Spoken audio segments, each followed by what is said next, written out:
All right, so Dean with I Buy Cool Stuff. Curbsided a Dayton power grinder, 3rd horsepower.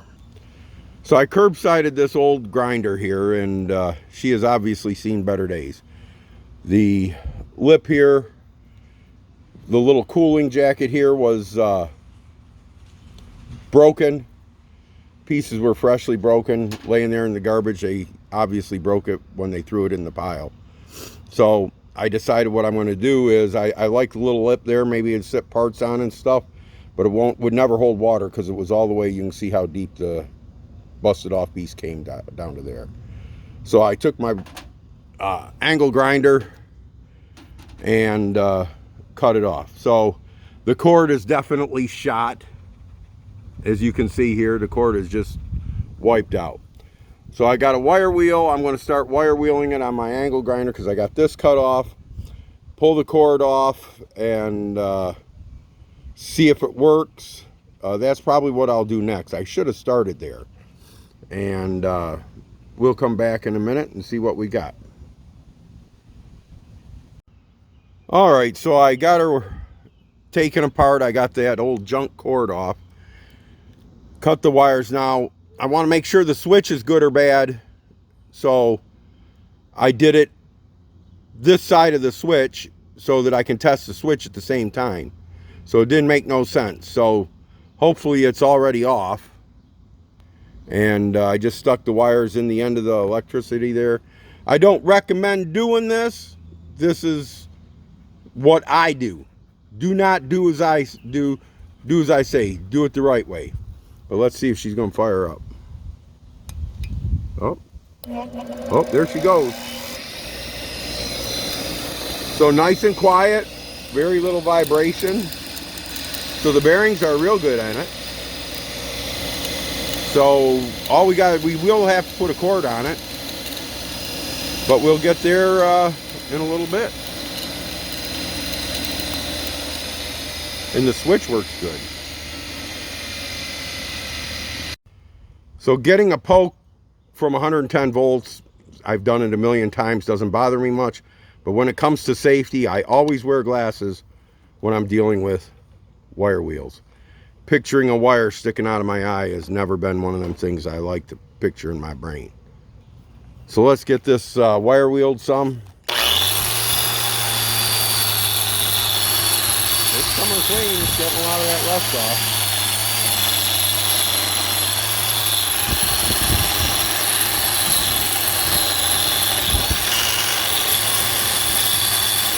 All right, I'm going to do the rest of this with 2 hands. All right, so it was pretty tough to get up under here. So we're going to do this by hand. It's pretty loose, the rust on here. Do this by hand up underneath here. And then we'll get, I think we'll throw some paint on it. I think we'll throw some paint on it in a little bit. So I got a can of bumper coating. It's just a heavy black paint. And we got the switch out.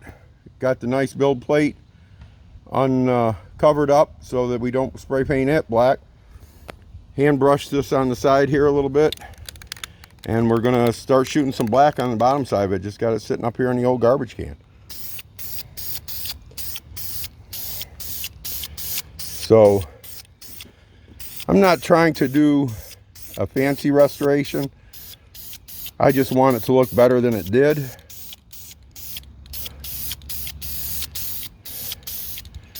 And that is about guaranteed because it looked terrible.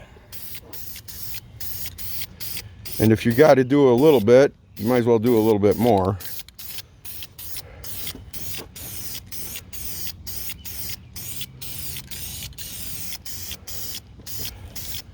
Because it ain't got to make nobody happy but myself. And it's better than being in the landfill, which is where it was headed. So I guess if you were a 60-some-year-old power tool and somebody gave you a chance for a little bit of paint, A little bit of love.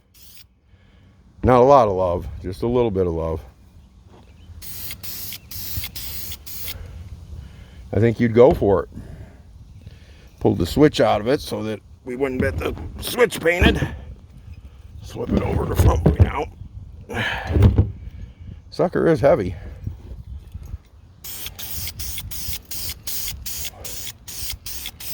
So we'll get her painted up here. We'll come back when we're done.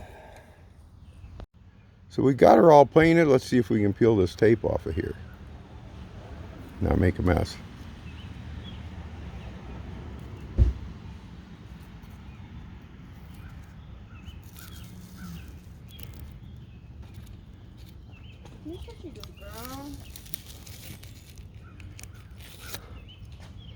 All right, don't look too bad. Looks better than it did. Like I said, not trying to make a silk purse out of a sow's ear. Trying to make a good looking sow's ear purse, that's all. So we'll get, I think next thing is to get her wired up. So I got the two important wire nuts on. We'll take and hook up the ground wire here. So anyhow, let's see if the switch works.